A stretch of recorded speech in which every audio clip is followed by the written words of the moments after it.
नमस्ते, मैं अभिनय आकाश और आप देखना शुरू कर चुके हैं प्रवास साक्षी का special show most level information यानी एमआरआई। प्रिय भाइयों और बहनों, मुझे बहुत दुख के साथ हमारे होली फादर फ्रांसिस की मृत्यु की घोषणा करनी पड़ रही है। आज सुबह 7:35 पर रोम के bishop Francis house of father लौट गए। उनका पूरा जीवन प्रभु और उनके चर्च की सेवा के लिए समर्पित था। प्रभु यीशु के सच्चे शिष्य के रूप में उनके उदाहरण के अपार कृतज्ञता के साथ हम पोप फ्रांसिस की आत्मा को एक और त्रिदेव ईश्वर के असीम दयालु प्रेम के लिए समर्पित करते हैं। ये बात वेटिकन ने 21 अप्रैल की दोपहर पोप फ्रांसिस को लेकर कही। वेटिकन सिटी अपने आप में एक स्वायत्त देश के रूप में काम करता है। जैसे कि ब्रिटेन में सॉवरेन कौन होगा, किंग चार्ल्स तृतीय, भारत में सॉवरेन कौन, राष्ट्रपति द्रौपदी मुर्मू, उसी प्रकार वेटिकन सिटी में पोप होते हैं। कैथोलिक ईसाइयों के बीच पोप का खासा महत्व है। ब्रिटानिका के मुताबिक पिछले तकरीबन 2000 सालों में 260 से ज्यादा पोप बनाए गए हैं। पोप रोम के बिशप होते हैं और पूरे रोमन कैथोलिक चर्च का नेतृत्व करते हैं। हालांकि ठीक ये बताना मुश्किल है कि अब तक कितने लोग इस पद पर रह चुके हैं, क्योंकि इतिहास में कई बार इस पद को लेकर विवाद भी रहा है। कुछ समय तो ऐसा भी हुआ कि जब एक साथ 2 या 3 पोप थे, एक को असली पोप माना जाता था जबकि बाकी को एंटी पोप कहा जाता था। एंटी पोप वो व्यक्ति होता है जो वैध रूप से चुने गए पोप के विरोध में रोमन कैथोलिक चर्च का नेता होने का दावा करता है। हालांकि कुछ अन्य ईसाई ग्रुप जैसे कि प्रोटेस्टेंट पोप की सत्ता को नहीं मानते। लेकिन अब सवाल उठता है कि पोप कैसे चुने जाते हैं, वेटिकन सिटी क्या होती है, कौन बन सकता है पोप, और पोप फ्रांसिस के निधन के बाद उनका उत्तराधिकारी कौन होगा। सबसे पहले आपको वेटिकन सिटी के बारे में बताते हैं। यूरोपीय महाद्वीप में स्थित यह विश्व का सबसे छोटा देश और स्वतंत्र राज्य है जहां पोप का प्रशासन चलता है। यह इटली के शहर रोम के पास स्थित है। इसका क्षेत्रफल करीब 44 हेक्टेयर का है। इसकी राजभाषा लैटिन है। ईसाई धर्म के प्रमुख संप्रदाय रोमन कैथोलिक चर्च और उसके सर्वोच्च धर्मगुरु पोप का निवास होने के कारण यह विश्व भर में जाना जाता है। यहाँ की जनसंख्या तकरीबन 800 है। सेंट पीटर गिरजाघर, वेटिकन बाग तथा कई अन्य गिरजाघर स्थित हैं। यहाँ 1929 में एक संधि के अनुसार इसे स्वतंत्र देश स्वीकार किया गया। पोप कौन होते हैं और उनकी धार्मिक जिम्मेदारी क्या होती है। पोप दुनिया के सबसे बड़े पुजारी की तरह होते हैं। वो रोम के बिशप हैं और वेटिकन सिटी यानी दुनिया के सबसे छोटे सिटी के राष्ट्राध्यक्ष होते हैं। पोप दुनिया के विभिन्न हिस्सों में फैले 1.2 अरब कैथोलिक ईसाइयों के आध्यात्मिक नेता भी होते हैं। पोप का चुनाव कार्डिनल नाम की एक विशेष समूह द्वारा किया जाता है। ईसा मसीह के बाद कैथोलिक धर्म के सबसे बड़े पद को पोप कहा जाता है। पोप का शाब्दिक अर्थ पिता होता है। रोमन कैथोलिक चर्च के परम अधिकारी को होली फादर अथवा पोप कहते हैं। पोप न कि सिर्फ दुनिया के सबसे छोटे देश वेटिकन सिटी के राष्ट्राध्यक्ष होते हैं। पोप के नियमित कामों में हर रविवार को वेटिकन पहुंचते दुनिया भर के श्रद्धालुओं को संबोधित करना और उन्हें आशीर्वाद देना शामिल होता है। इसके अलावा वो अपने अध्ययन कक्ष की उस खिड़की का इस्तेमाल करते हैं जहां से सेंट पीटर्स स्क्वायर का भव्य नजारा दिखता है। विदेश दौरे भी पोप की जिम्मेदारियों में शामिल होते हैं। चर्च के कानून के तहत हर बिशप को रोम जाना जरूरी होता है ताकि वो बता सके कि उसके डायोसिस में क्या हो रहा है। कौन बन सकता है पोप। पोप वैसे तो आजीवन पोप रहते हैं, लेकिन सेलेस्टिन पंचम और पोप बेनेडिक्ट ने स्वेच्छा से पद छोड़ा था। पादरी कानून के अधीन त्याग पत्र की केवल एक शर्तें हैं। यह स्वेच्छा से दिया जाना चाहिए और इसे सही ढंग से प्रकाशित किया जाना चाहिए। कोई भी कैथोलिक जिसका बपतिस्मा हो चुका है वो पोप बन सकता है। ईसाई में बपतिस्मा जल के साथ किया जाने वाला एक धार्मिक रिवाज है जिसके द्वारा किसी व्यक्ति को चर्च की सदस्यता प्रदान की जाती है। स्वयं ईसा मसीह का बपतिस्मा किया गया। जबकि व्यक्ति बपतिस्मा लेता है तो सबको यह दिखाने की कोशिश कर जाती है कि सचमुच यहोवा के दोस्त बनना चाहते हैं और उसकी सेवा करना चाहते हैं। चर्च के नियमों के अनुसार कोई महिला पोप नहीं बन सकती। पोप के चुनाव की प्रक्रिया। पोप के चुनाव की प्रक्रिया बेहद गोपनीय और बेहद ही जटिल होती है।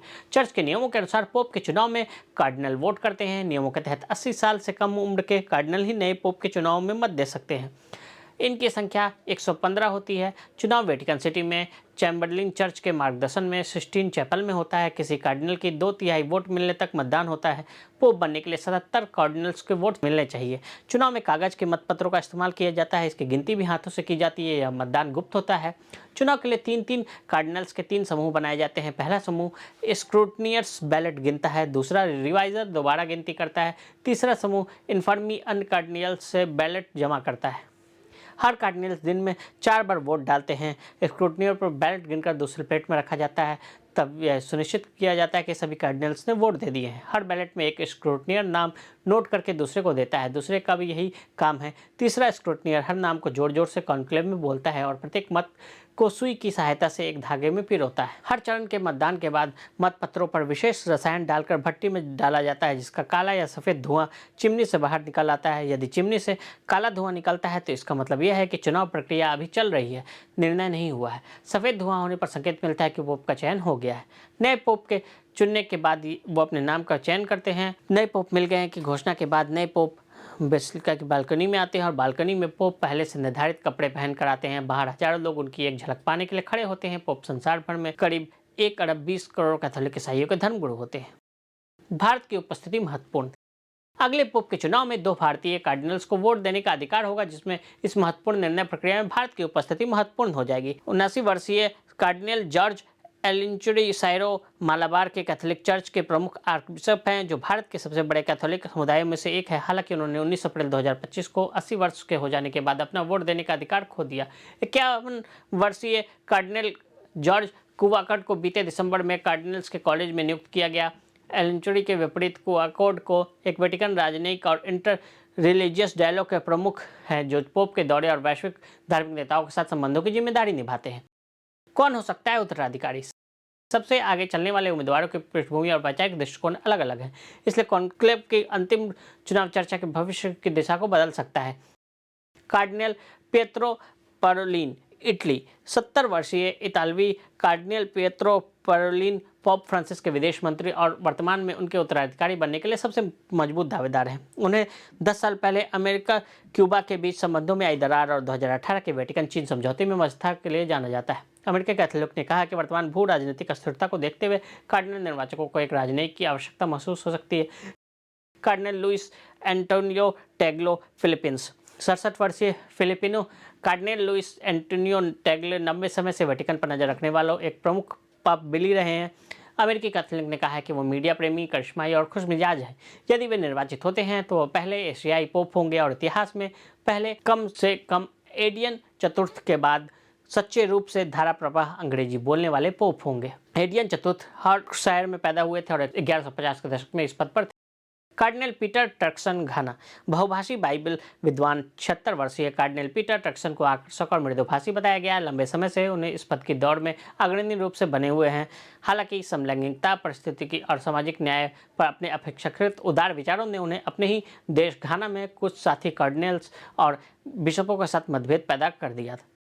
कार्डिनल पीटर एड्रो, हंगरी। अमेरिका कैथोलिक ने कहा है कि पुरस्कार विजेता विद्वान और बुद्धिजीवी 72 वर्षीय कार्डिनल पीटर एड्रो वर्तमान पोप की तुलना में अधिक रूढ़िवादी हैं। उन्हें संभावित सर्वसम्मति से चुने जाने वाले व्यक्ति के रूप में देखा जा रहा है। उनका पालन पोषण साम्यवादी शासन के तहत हुआ था। उनका परिवार 1956 में सोवियत सैनिकों ने उनके घर को जला दिया था, तो उसके बाद यहाँ आया। तो आज हमने आपको कैसे पोप का चयन होता है इसके बारे में बताया। आज के लिए इजाजत। ऐसी रिपोर्ट्स को देखने के लिए देखते रहे प्रभा साक्षी।